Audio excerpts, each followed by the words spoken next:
Good evening. We start tonight in Texas and yet another turn on abortion.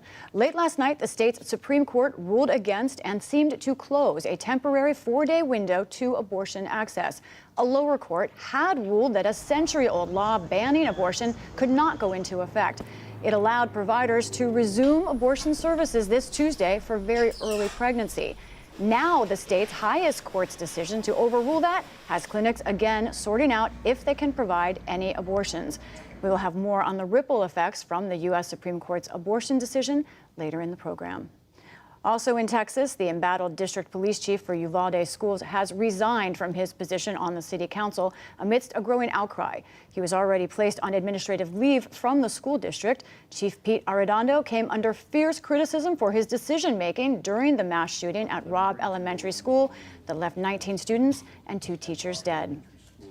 New York has imposed some limits on firearms even after the Supreme Court recently struck down the state's laws on carrying firearms outside the home.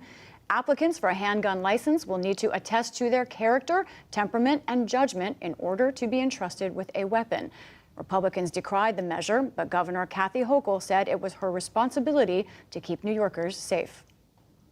I refuse to surrender my right as governor to protect New Yorkers from gun violence or any other form of harm. We're not going backwards. They may think they can change our lives with the stroke of a pen, but we have pens too. California this week passed some of the nation's toughest rules and restrictions in the effort to reduce plastic waste. The state's new law requires that all single-use packaging, which includes plastic food takeout containers, be recyclable or compostable by the year 2032.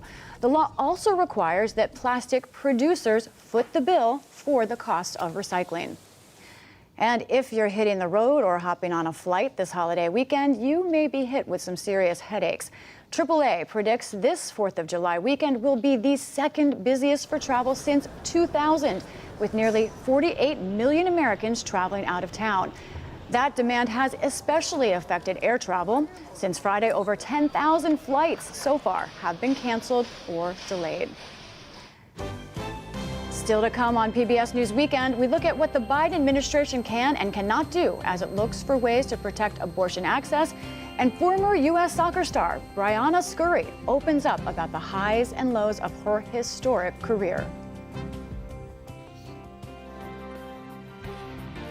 This is PBS News Weekend from WETA Studios in Washington, home of the PBS NewsHour, weeknights on PBS.